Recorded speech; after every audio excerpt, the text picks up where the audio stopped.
Nakakalungkot po makita ngayon sa ating paligid na marami po ang madaling ituro ang kamalian o kasalanan ng ibang tao. Ngunit nakakalimutan ng bawat isa na tignan muna natin ang ating mga sariling buhay. Hindi po masama na harapin natin ang mga kamalian ng ibang tao. Hindi po masama na hangarin na mabigyan ng hustisya ang mga taong naaapi o napagsasamantalahan ng mga masasama. Ngunit dapat din po nating isipin na hindi po lahat ng mga taong nakakagawa ng kasalanan o kasamaan ay mga lubos na mga masasama. At di ko rin po ito sinasabi upang sila po ay ating konsintihin. Kundi nais po ng Panginoon na makita natin ang bawat isa na merong dahilan kung bakit po nagaganap ang mga bagay na ito. Kaya nga po isang nakakalungkot makita sa panahon natin na lumalaganap ang krimen, katulad po na nangyari sa Maguindanao, kung saan 50 mahigit ang nawalan ng buhay. At nung naganap ang trahedyang ito, marami po ang nagalit, marami po ang nais magiganti. Natural lang po na ito po ang ating maramdaman. Pero hindi po din ba dapat natin isipin na kaya po nangyayari ang mga bagay na ito dahil po ang isip ng mga tao ay napupununan ng kadiliman. O kaya rin sila ay humantong sa ganong krimen o kasamaan dahil meron sila mga paniniwala at mga akala na ito ang tama. Meron mga tao na handang magbuwis ng buhay o kumitil ng buhay alang-alang sa kanilang paniniwala. Meron mga paniniwala o pananampalataya na para sa kanila, sila lang ang pinili ng Diyos.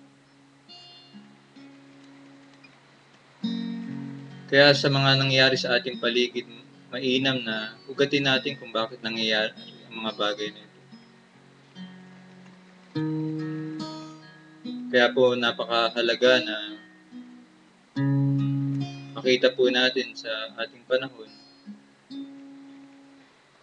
na kung ano man po yung mga nakikita nating mga bagay na masama, ay harapin po natin ito at handa po tayong gumawa ng hakbang upang ito po ay magbago. Dahil tunay nga pong madaling sabihin na tayo po ay naniniwalang may Diyos o tayo po ay sumasa Diyos. O maaaring madaling sabihin ang ating paniniwala ay tama. Pero maliwanag po ang sinabi ng Panginoong Hesus na ang tunay na nasa Diyos ay nagmamahal sa kanyang kapwa. Hindi ko po muli sinasabi na dapat nating tayo po magpikit mata sa mga kasamaang nangyayari sa ating paligid. Ngunit ang isang taong nagmamahal sa Diyos at sa kanyang kapwa ay kaya niyang harapin ng may pag-ibig ang mga tao kahit ito po ay nakagawa ng masama. Kaya po sa ating bayan, nakikita natin na marami pong nangyayari na hindi po maganda. Katulad nga po, kung aking babalikan yung nangyari sa Maguindanao. Parehong mga Muslim at Kristiyano at ibang reliyon ay nagsasabing ang kanilang Diyos na pinaniniwalaan ay nangangako ng paraiso o ng langit. Kung ang Diyos ng mga Muslim at mga Kristiyano o mga Katoliko ay nagsasabing ang kanilang Diyos o ang ating Diyos ay may hinandang tahanan sa paraiso at sa langit, bakit natin kailangang pag-awayan ang lupang naririto sa mundo? Bakit hindi na lang natin ito pagyamanin upang ang mga anak natin, ang bawat isa ay makinabang? Pero paano nga magaganap ito kung ating kung mga puso ay hindi po handa na magpakumbaba? Kung ang ating po mga isipan ay puno ng mga ideolohiya, mga prinsipyo na makasarili, mga prinsipyo na masasabi rin natin na hindi galing sa Diyos kundi mula sa kadiliman. Ngunit napakasagana ng habag ng Diyos at pag-ibig niya upang ang bawat isa ay magkaroon ng pag-asa. Kahit gaano pa katindi ang nagawa nating kasamaan at kasalanan, sa harapan ng Diyos ay lagi may kapatawaran.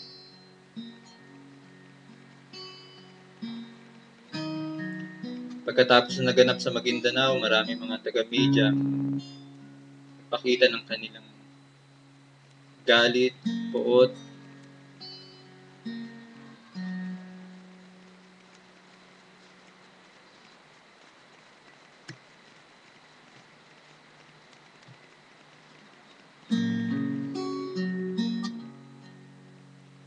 pero hindi rin nila naitanong kung bakit o baka may kinalaman ng media kung bakit may mga taong gumagawa rin ng krimen. Katulad nga lang po sa mga lugar kung saan may kahirapan. Merong ama na sa kanyang pag-iisa sa kanilang tahanan dahil sa kawalan ng trabaho, nagbukas ng pahayagan o ng magazine, nakakakita ng hubad na katawan, at dahil sa pagkapagod sa buhay, nagtulak ang kanyang nakita upang ang kanyang isip at ang kanyang katawan ay malason. At ito'y nagtulak sa kanya upang gawa niya ng kasamaan ang kanyang anak o ang kanyang kapitbahay o ang mga taong walang muwang sa kanyang paligid.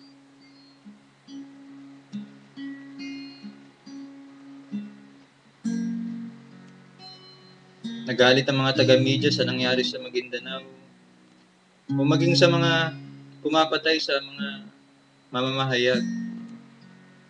Pero nakakalungkot din pong makita na marami pong mga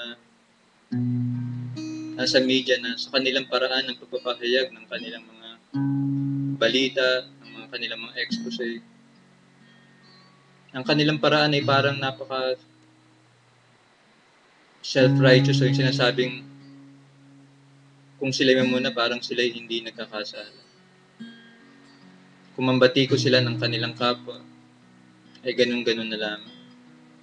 Meron din mga nasa media na hindi man totoo ang kanilang hinahayag ay gagawin pa rin nila ito upang sumikat lang ang kanilang programa.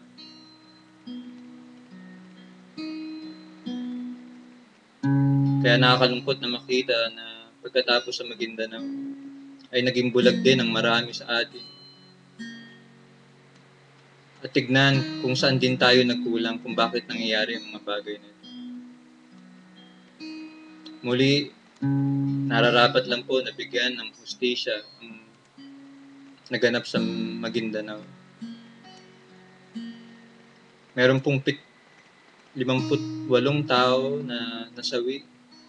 Pero ang tanong ko po ay ganito, paano naman po yung mga milyon na o bilyong mga kaisipan o mga inosenteng buhay ng mga kabataan na sinira na ng media sa pamamagitan ng mga masamang babasahin, mga masamang panoorin. At yung nga po ang nakakalungkot, sinasabi ng marami na ito po'y karapatan o sinasabi nilang for the sake of art. Pero nasa na po yung tinatawag natin for the sake of God and for the sake of the innocent.